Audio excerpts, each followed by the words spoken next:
Hello everyone, my name is Jordan, also known as Scraps. Today I will be teaching you this Juno Wubs guitar.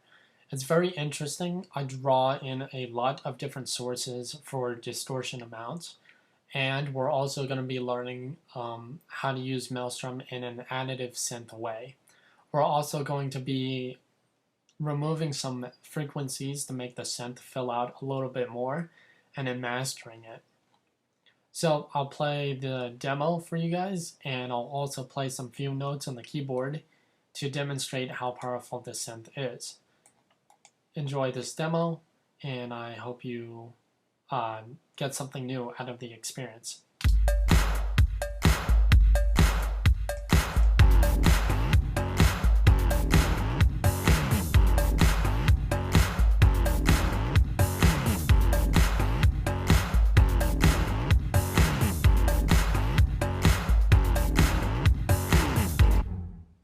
So that's the synth. I'm actually going to play a few notes right now,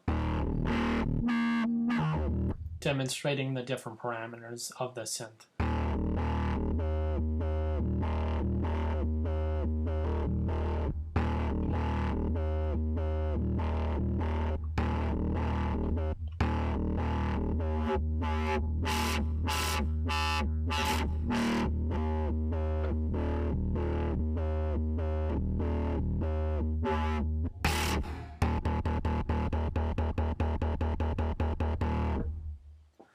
Anyways, so let's create this synth. I'm going to create a new document. What I love to do for a reason is I love to create a combinator. There are three different ways you can create a combinator. You can right click if you have a PC mouse and go to utilities, and it's right there.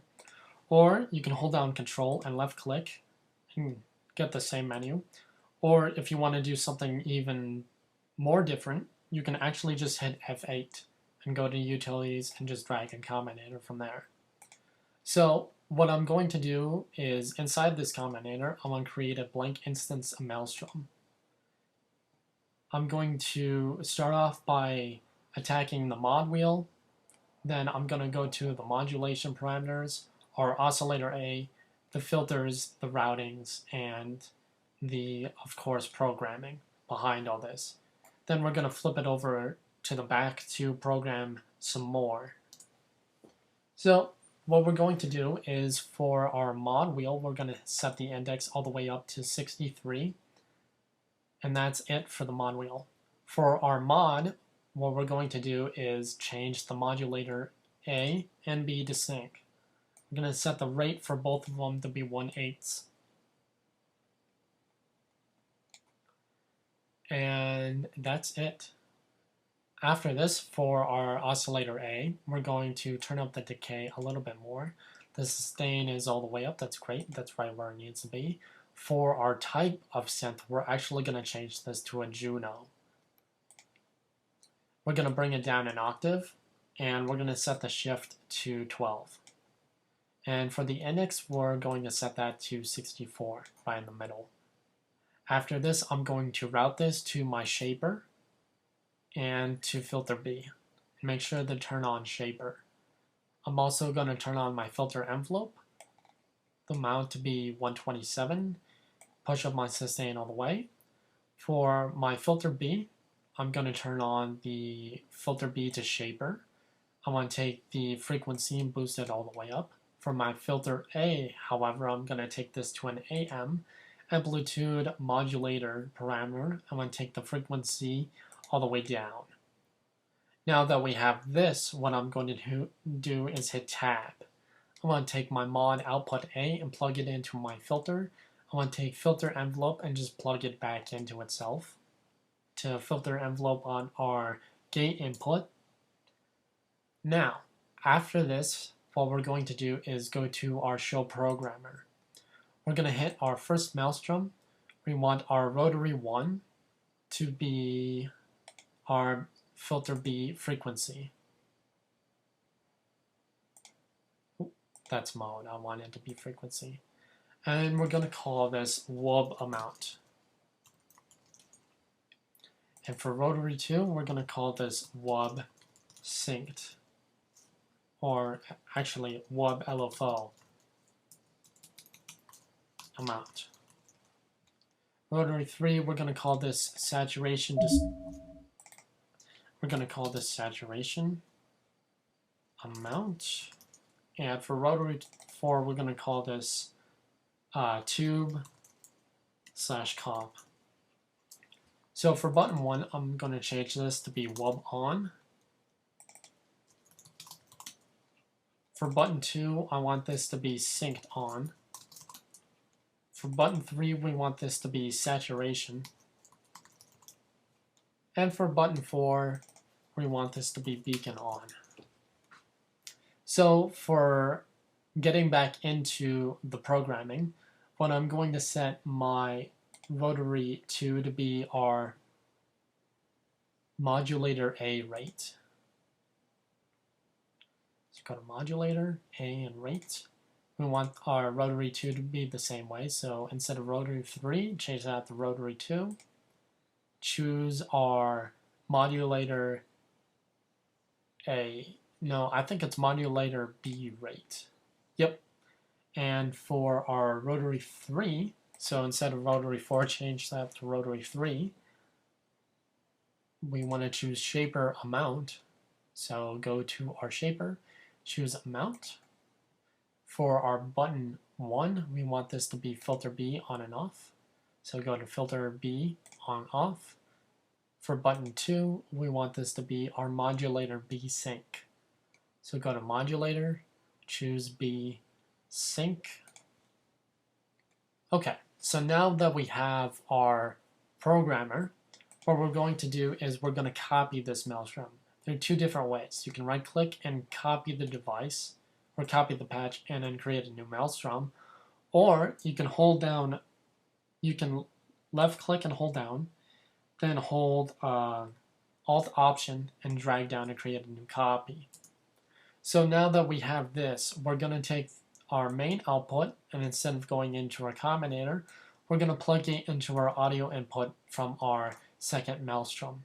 I'm going to take the main output from our second maelstrom and plug it right back into our combinator. So now that we have everything, we're just going to do something different for our maelstrom, for the programmer. For the programmer, we want our rotary 3 to be our shaper amount. So go to shaper, choose amount. For our button 1, we want our route oscillator A. We're actually going to use this twice. So I want to change button 2 to button 1. So for our button 1 target, we want our MISC route oscillator A to shaper. And for button 1, parameter 2, target number 2, we want our modulator, we want our MISC route to shaper A to filter B. And for our button 3, we want shaper on off. Okay, so after this, I'm just going to minimize these.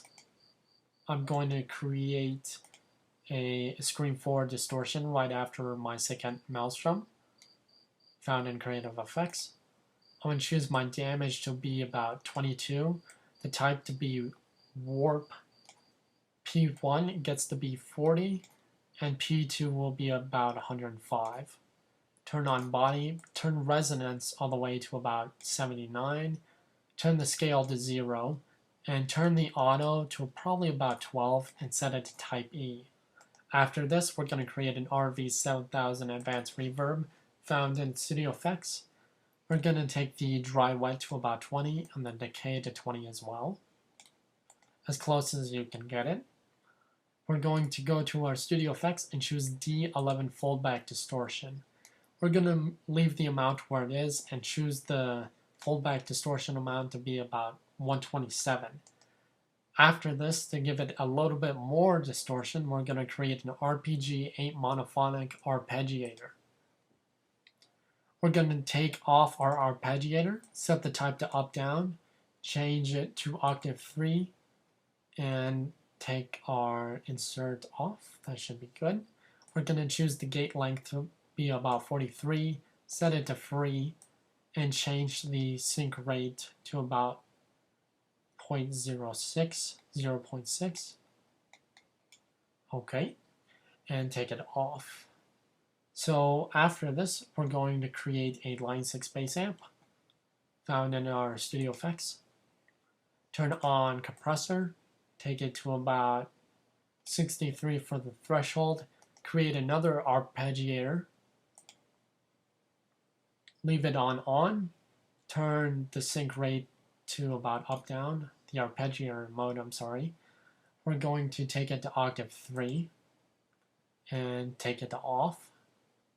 We're going to turn on our pattern and we're going to remove all the other different patterns except for the first one and take the steps all the way down as far as you can.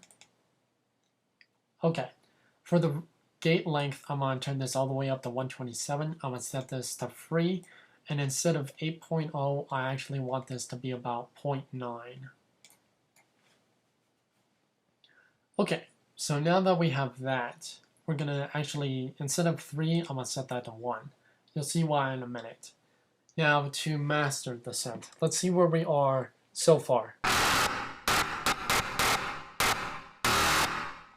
Oh, there's one other thing. On the Maelstrom, I forgot to turn on some of the parameters for the mod wheel. So what I'm going to do for the second Maelstrom is I'm going to turn my mod all the way up. I want to take my shift and boost this all the way to 35. And take my index all the way down to -40. So that should clear some things up. We're going to take the routing from filter B off. And we're going to set both of these to the middle, to 64. Hold shift if you can't get the right parameters. Okay. And we're also going to turn on oscillator B, route to filter B. And for our oscillator A, we're going to turn this back to a sine. So for a wave, find sine, there we go. We're good to go on that. So after this, we're going to create a EQ 3 times, M-class equalizer. We're going to create it 3 times. So 1, 2, and 3. I'm going to change this to be EQ1, change this to EQ2, and EQ3. So I'm actually just going to turn on P1 and P2 for all of the different equalizers.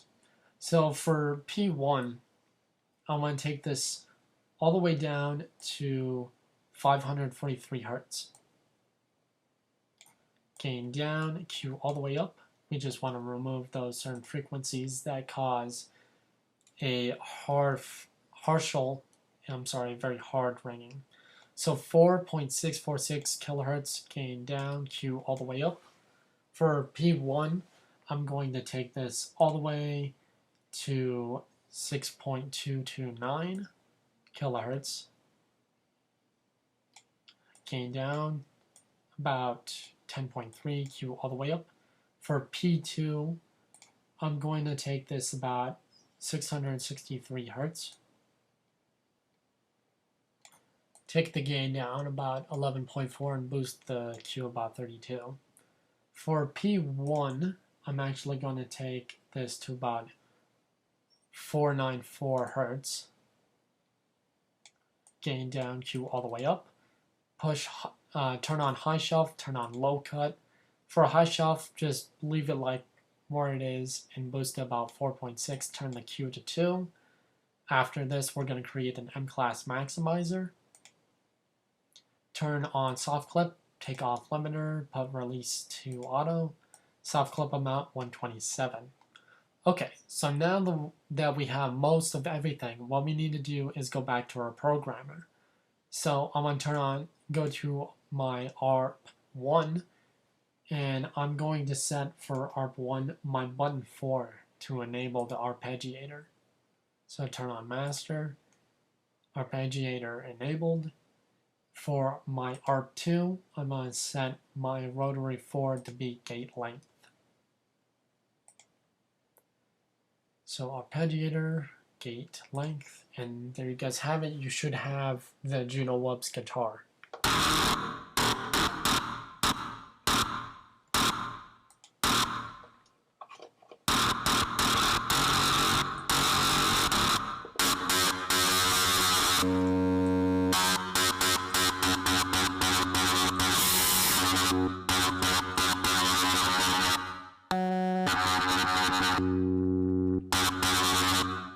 Okay, so apparently I did something a little bit differently.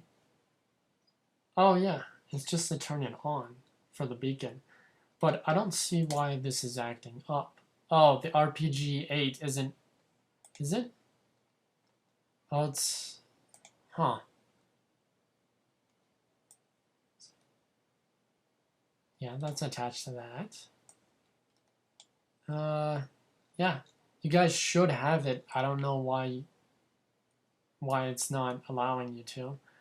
Well, if that doesn't work, I guess I'll just post the patch for you guys. But at least you learned something new, hopefully. So check you guys out tomorrow for another video. Hopefully I won't make it as complex, but it'll be just as sweet. Cheers.